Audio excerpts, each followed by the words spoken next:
teenager, 16, 17 years old, I would accompany my sister. She's a nutritionist as well. And she had this program where she would weigh babies and she would establish this nutritional program for kids. And she realized early on that all the kids were getting sick with unclean water. So back in the early 90s, everyone was focused on chlorination. So if you look back at what the big agencies were promoting, like the Inter-American Development Bank, the local government, U.S. government, USAID, they were promoting chlorination. It was cheap and very effective. Right. So my sister and I would help her out on Saturdays during the summer. I would go with her and we'd teach people how to purify water with chlorine tablets. We'd come back 3 months later and we'd be Doña Maria, ¿cómo va el programa? How's the program going? And the response was always, it's a great household cleaner, the plates are clean, the house is clean, but no one ever used it for drinking water because there was a real, they rejected the taste. It wasn't culturally accepted. And so my sister, I think out of 100 families, 3 would, use the chlorine tablets for purifying water. So by total coincidence, at a conference, met Fernando Mazariegos, the inventor of ceramic pot filtration. She said, look, I know that water is the biggest issue in rural Guatemala for kids' health, but we're having a lot of trouble with chlorine. He says, well, you've come to the right place. I developed it. He told her about the history of how he developed this when he was at the Central American Research Institute. He said, look, why don't you do a study? 1, to see if it's effective, and 2, to measure the cultural acceptance. And so they did a pretty significant study. The local Jesuit university was part of it, Pan American Health Foundation, Harvard University professor, a researcher was on the board of the study. And the conclusion of the study was that not only did intestinal infections dramatically get reduced with the ceramic pot filter, but most importantly, people drank more water. They loved the taste of the water. They loved the taste. And it was from the times of the Romans, the Egyptians, the Mayans here. They've always stored water in clay receptacles because it lowers the temperature of the water. And so there was a lot of anecdotal evidence that, oh my gosh, it tastes like my grandmother's water. Because now people use mostly plastic receptacles to store water. But there was all these comments. So my sister said, boy, I think we have found a solution to getting clean water to rural populations. So she's the one that deserves all the credit of finding, because we were technology neutral. I mean, it was my mother started this foundation when my sister was working in it, and we didn't know anything about water filtration, but we were just going at the time with chlorination because that's what everyone was recommending. We were technology neutral. And then when she met Fernando, this was in the 90s. We started using this in all the rural programs with a lot of success. One of these filters in half, you can see that it's got a carbon layer, and then the micropores in the clay is what traps the bacteria. And then the colloidal silver, which is added to the filter, neutralizes the bacteria so that it purifies 100% of the water. The thing was, you can place this filter into an urban receptacle, which glass, ceramic, or clay.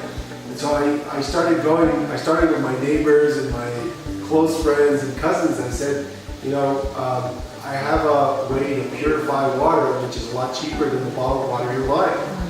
And the first comments are like, you want me to drink out of a flower pot? Are you crazy? So the first 100 urban clients were hard to convince, but the next 1,000 were easier. And we have about 80,000 urban customers that purify their water with Ecofiltro. And what this has done to our organization is I make money on the urban filters, and it has allowed me to bring down the price of the rural filter and provide payments. So we went from being a foundation and being limited by the donations we would give or we could raise, to now we have a model where we're as good as how effective we are at selling the filter in urban populations. So the more urban filters we sell, the more rural populations we can help. And we donate a lot of filters every month to our school program because we can. And we're what's called a social business. So I took the water part out of my mother's foundation, and I created what's called a social business, where the objective is 1 million families, but I have to be sustainable financially. Sure. Because if I lose money, then we're back to square one. We're not gonna. And when the water program was part of the foundation, we were reaching about 2,000 families a year. This year, now that it's a social business, we're going to reach about 75,000 families. So you can really scale. And someone asked me the other day, what's this social business? Sounds like a contradiction in terms. It says, well, Ecofiltro basically is a very pure social business that has the brain of a business but the heart of a foundation. We really run it with a great deal of efficiency and a lot of reporting and a lot of goals being set on a weekly, monthly, quarterly basis.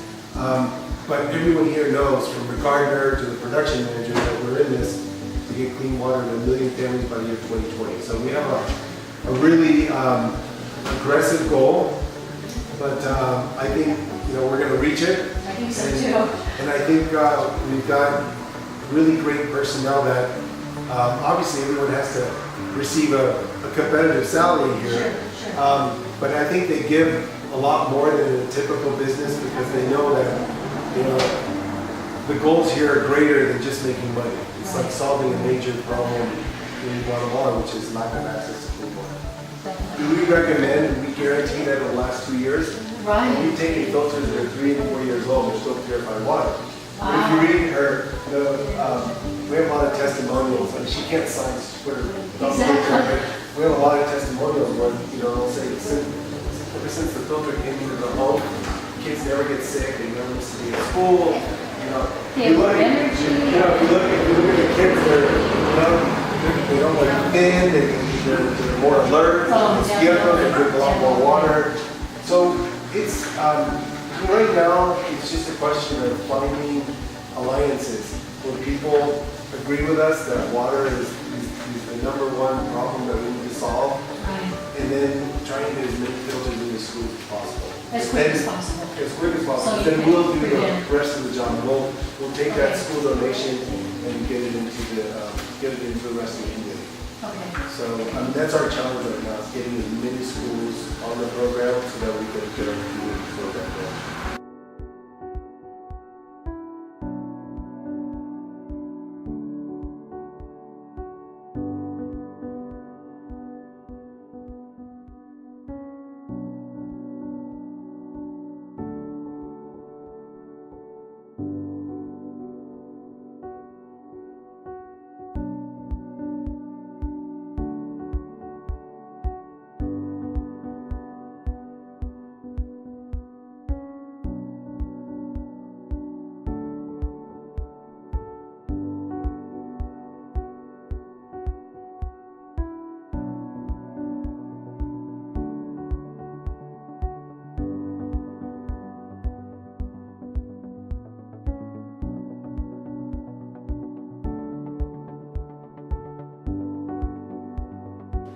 My organization is called MoreThanSelf. I'm Gail Basham, the CEO and founder. And here's what I've seen and what we are doing. From the oldest to the youngest women, the majority of them put food on the table and help their children get an education by weaving. Many use the backstrap looms as their method for creation. In every spare moment, these women work to produce some of the world's finest handcrafted wool and cotton table runners, tablecloths, blankets, purses, handbags, and more. Just to make one piece, they'll spend an average of 80 hours. MoreThanSelf seeks to help the women weavers of Guatemala by buying their work through women's co-ops and through individual families. We are consistently growing our supply network to help as many people as possible. We buy from local women at a fair price and then resell their goods in North America with a slight markup.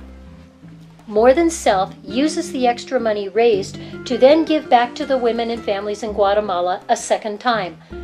We purchase water filters from Ecofiltro to give to the families and schools in Guatemala. Ecofiltro incorporates an environmentally friendly process. They use local labor, natural materials of clay, sawdust, charcoal, and colloidal silver to produce water filters. These filters last 2 years and remove 99% of the parasites and contaminants that are found in regular Guatemalan water. This results in healthier adults and children. Therefore, more children can attend school and families get ahead by spending their money on essentials outside of survival medicine. An Ecofiltro system lasts for 2 years and does not require additional parts or filters during that life cycle. MoreThanSelf is new, but growing rapidly. We're looking for merchants who are willing to sell our products in North America. We're also looking for donations, volunteers, corporate sponsors, and grants of any size. If you can help or know of someone who can, please contact us. Thank you for your support.